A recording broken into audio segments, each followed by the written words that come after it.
Hello and welcome to our next poem.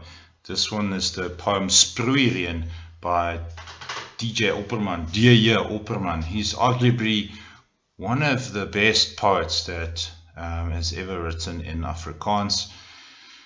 Wow, certainly not my favorite poem.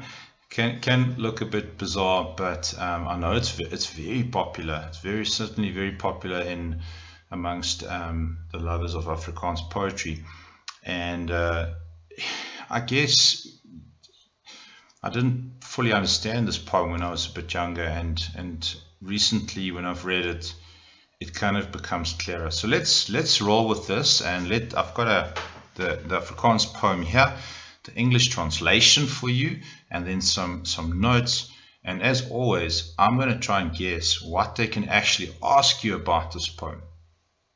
Before we go on, if you can just help me, my Afrikaans books from grades 4 to 12 are now on Takealot. If you can share that link for me just on your WhatsApp groups or your email groups, or even paste copy and paste the link of this video to your class group or on your status. This will really help me just to keep going and make sure that we are all doing okay in Afrikaans.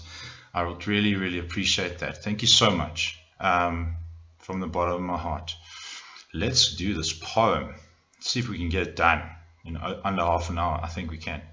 Okay, so Sproeireen is the title. That's spray rain, that fine misty rain. Okay, so let's read through this thing. My nooi is in 'n naartjie. My girlfriend is in a naartjie or tangerine. My oma in kaneel. My grandmother is in cinnamon.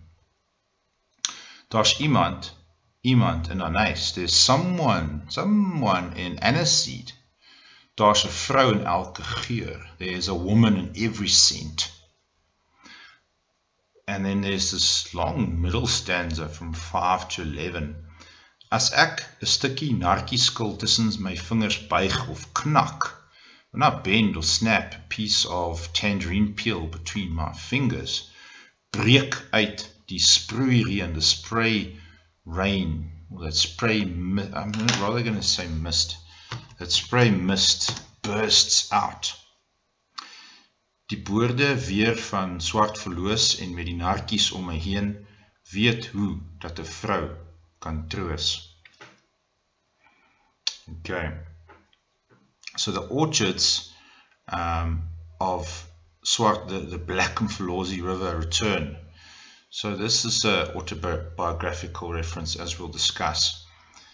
This is a specific farm, specific place, with these tangerine orchards around me. Here this narrator realized how a woman can comfort. Okay, so picture two people walking between these tangerine or naartjie orchards, picking naartjies, peeling them, squeezing the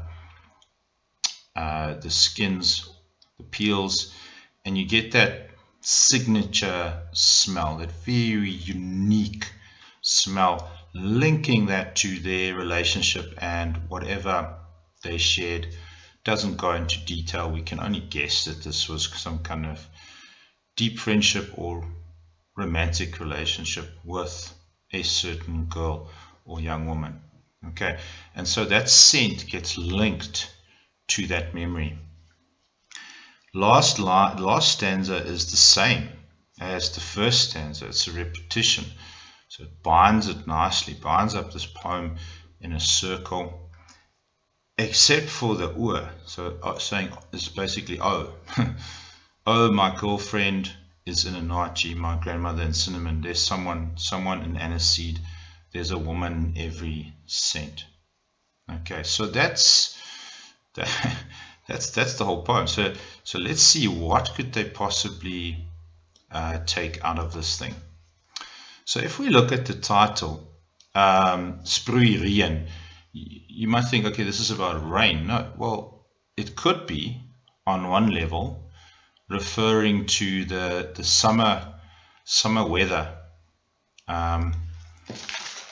in KwaZulu-Natal, because this is where, okay, so hang on, let's just go a step back. So J.J. Opperman grew up in KwaZulu-Natal, Pietermaritzburg, other areas, and in his work there is a strong autobiographical influence in all his work. All things that are sort of typical metaphors of KwaZulu-Natal, the Indian population, Buddhism, banana plantations, all mangoes, all those kind of things come up in his work, right? So the summer weather definitely pops up, all right? In the Midlands, if you've spent time in the Natal Midlands, this is where I live. I mean, just now for the last 3 months, it's been raining, okay? Every day it rains. You might as well live in London or in the UK Midlands. So it could be like the south coast or the Midlands of Natal that rain, okay? So I say there's 'n autobiografiese inslag uit die digter se lewe, autobiographical insert or influence about the poet's life. It also, on a third level, okay, so one is the fine spray of the Naartjie peel. Second one, summer rain, misty rain. Thirdly, it suggests this totality of a woman's influence on a man's life, and it is completely universal that nothing impacts a man's life, or can impact a man's life more than a woman. Okay, in most cases. Okay, I'm not talking about exceptions, but so that is, and certainly also, if you know about J.J. Opperman, that is certainly true in his life as well. So there's a lot there to unpack just in the title. Okay, I think that's about enough that we can take out there. Then I thought I'd throw in the theme here, because if we understand the overall theme, then the rest of it kind of makes sense. So this poem is basically this die bewondering van merkwaardige vrouens in die spreker se lewe. It's the praise or the admiration of remarkable woman in the narrator's life. Okay, and it plays with this idea or this metaphor, speel met die idee van hoe mense sekere ervarings verbind met die reuksintuig. We all connect, verbind, certain experiences with a certain smell. And that is definitely true. I mean, if you got sick eating a certain food, then you can't even smell that food, and it brings back that memory.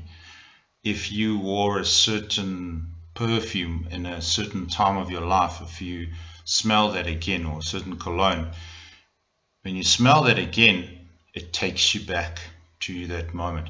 Of course, the other one, other strong one, is music. We often connect music to certain periods or times in our life, or certain people. Okay, here it's not about music, it's about the smell connection that takes us, and specifically in this poem, it's specifically about woman. Okay, so you might remember the way your grandmother, if your grandmother's gone and she's passed away, you might remember the way what she smelled like. Okay, and it might bring back certain childhood memories. That's the kind of thing we're talking about here. Okay, so that's the theme of the poem. So he plays with this metaphor right throughout the poem. Yeah, so here he starts off with, he says, my nooi is in 'n hartjie. So it's a very direct metafoor, baie sterk metafoor. As sy hier, die reuk van dinge herinner ons aan spesifieke ervarings, mense en tye. The smell of certain things remind us of specific experiences, people and times. So that in baie sterk direkte verbinding met hierdie meisie. That smell of Anachi will forever, for the rest of his life, will make him think of this girlfriend or girl or friend that he had at that period of time when they were walking on the farm between the orchards eating nachos. That's going to be the dominant memory forever attached to the smell of a nachi's peel. Okay. So die reuk van 'n narkie herinner die spreker aan sy meisie uit sy jeug. It reminds him of his girlfriend from his youth. Hulle het saam op die plaas geloop en narkies geëet. Maybe that's the story. Okay. He says his oma is in kaneel. Okay. His grandmother is in cinnamon. So cinnamon things, typically pannekoek, right? Pancakes and milk tart, of course, that layer of cinnamon in the milk tart. Very positive memories, attachments here. And then he's like, no, J.J. Opperman's very associative. So now he thinks about another smell. He's like, and yeah, an aniseed. Who does that remind me of? Who does the smell of aniseed? What does it make me think of? Who does it make me think of? And nobody. Okay, there's no link yet to aniseed. He says there's somebody out there will have a memory connected to the smell of aniseed. Perhaps the smell of fresh baking rusks. Okay, it might also be his grandmother if he thinks hard. Baking aniseed rusks. Okay, and then he says he makes it universal. Daar's 'n vrou in elke geur. Okay, let's just go back to iemand. Die spreker probeer dink of iemand hom aan laat dink. Okay, it makes him think that iemand, there's a long pause there, there's an ellipse in between, which makes it even longer. It just, it indicates the time that he's thinking about this. He's reflecting about that smell. And there's klaarblijkelijk, there's, learn that word, it's a nice word, klaarblijkelijk. There's evidently nobody that makes him think about anise, aniseed. 'n vrou in elke geur, there's a woman in every smell. And here I just made a note, I said, hy vier die invloed van vroue in sy lewe. He celebrates the influence of remarkable women in his life. And it's not just his girlfriend, it's not just his grandmother, it could be other women. As I say, it's the bewondering, it's the admiration of feminism, it's the admiration of remarkable women. It maybe suggests every woman is unique, just like every smell is unique. And if I think about it now, I'm a bit older, and I think back of truly remarkable women leaders that I have met through my life. Jasmine hasn't always been remarkable. Okay, I'm not saying that. It can be truly horrific as well. However, there's definitely the impact that a remarkable woman can have professionally, romantically, in terms of friendship, family, is incredible. Okay, and that's what this poem to me celebrates at the essence of it. Okay.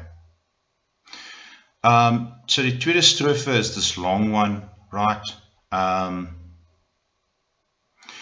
And it just elaborates basically about the autobiographical explanation of where this theme comes from. I say hier, die spreker het op 'n plaas vol narkieboorde groot geword langs die swart en verlosie rivier. Dis moontlik, possibly plekke waar hy gaan stap het met sy meisie, not necessarily his girlfriend. Okay. Steeds vandag laat die reuk hom dink aan hierdie milieu. Well, it might be his girlfriend, sorry, because it says Noi. Okay, correction. Okay, it is his girlfriend. It's definitely his girlfriend, sorry, because Noi does mean girlfriend. That's not just a friend. Okay, so be careful. Be careful with that. Let's just pick it up. Steeds vandag laat die reuk hom dink aan hierdie milieu. Even today, the smell makes him think of this. A milieu is a nice word you can learn. It's the background or the setting. And this specific girl. Okay. Line 7, there's a bit of inversie. It emphasizes the break, because it's when you break the skin or the peel that smell comes out, right? It maybe, I just, like, if they ask the meaning there, maybe like it's that impulsiveness of picking a naartjie and just eating it. Like, if you walked in an orchard of naartjies, I don't think many of us would be able to help ourselves just like grabbing one and just peeling it and eating it. It's so natural, it's so impulsive, which also speaks to the kind of relationship that these two had. Wat geurend my hand uitsak. Flavorful, geurend. That geurend is a very strong word. Die boorde van die swart van Verlosie rivier. That's just a colloquial way of saying the black and Verlosie river. Okay, swart en Verlosie rivier. They could ask that, so learn it. En met die narkies om my heen weet hoe dat 'n vrou kan troos. It rhymes there, so there's a bit of rhyme there, and there, and then there, and then there. Okay, so not really a pattern much, but the word troos means to comfort. Okay, and truly there is, if for men, most men, there truly is no better way than to find comfort than from a woman, a remarkable woman. Okay, there's a full stop there.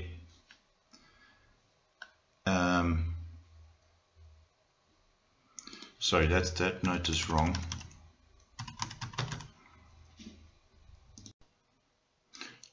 Okay, glad I spotted that note. That is incorrect. Okay. Wat geurend my hand uitsak, verbind terug met die titel van die reën wat uitsak. So that word uitsak, it's normally refers to, you say die reën sak uit. It's normally the rain, how do you say in English? The rain settling in, pretty much. Okay, so it could refer back to the title of the spray rain. So the last stanza then, is 'n herhaling van die eerste strofe, behalwe, except for that oor. So what does this do? Yeah, that's a good question. That you think here.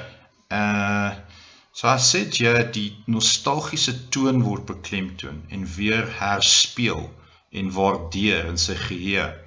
So what I'm saying there is that this nostalgic tone, because it is nostalgia, it's thinking back about certain women, certain times, certain smells,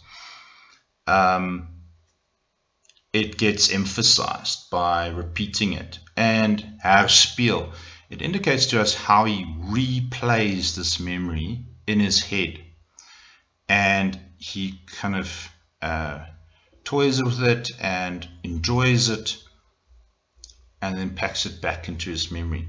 And it kind of begs all kinds of questions, isn't it? Who was this girl, this Noi and Anarchy? Where is she now? Does she still think about him? Well, not anymore, because I think they both, yeah, well, they'll both be dead by now. And it's like a refrain. It's like a chorus in a song, isn't it? Okay, so it's a tricky question. Why do they repeat it? Or why is there that O in there? Just say it emphasizes the nostalgic tone. And shows how he replays it. Hy herspeel die gedagte in sy kop. That line, there's a vrou in elke geur, there's a woman in every fragrance. It's a universal truth, isn't it? The smell of a woman is something that you could never ever forget if that was an impactful, important woman in your life. This inkeping is important. There's space there and space there, and then 5 to 11 is more to the left. Do you see that? What's going on there? So what they could ask that. So you can just say it binds the poem as a unit. Don't just say that. Say like a good memory. Like a good memory that you can take off a shelf, revisit that memory, and then put it back on the shelf. It's a good memory. Not a memory you always want to be thinking about, okay? But something you treasure and you value. So it binds the poem as a unit like a good memory. So there's no real rhyme or structure. Is that functional? I always say no. I wouldn't ask this ever, personally. But some people would, okay? Is it functional that there's no rhyme? It's a free, well, not really free verse. There's 4 and then 1, 2, 3, 4, 5, 6, 7 and then 4. I don't know, there's a bit of rhyme here. Not too much, eh? Maybe it just indicates 'n vrou is te kompleks en te wonderbaarlik om in enige struktuur vas te dwing. That's, wow, that's fancy. I had a brainwave there. So that's what I would say. Okay, it's functional, yes, because of course you can't, just like this poem can't be forced into a structure and a rhyme, just like you can't force all women. Women are too complex to force into a certain box, or box them, or pigeonhole them, or structure them. They are too wonderful to force into any kind of structure, just like this poem. So that's what I would say there. Take it or leave it. Anyway, so that's my take on the poem. Yeah, sorry, I got the word gerund wrong with my dyslexia there. I thought it was another word. But yeah, but the notes are all correct, and I really hope that helps. Please help me. If you find these kind of things useful, this kind of analysis, then comment, subscribe, share on your WhatsApp to your groups and things. You guys have enormous reach that I don't have. I'm just a person here behind a screen here in the misty Midlands. I'm nobody. Okay, so please help me so that I can help you back, and then we'll do a wonderful thing together and make Afrikaans simple. How cool is that? Stay safe, work hard. This is the grade 11, grade 12. Grade 12 is the most important year of your life, and all the best.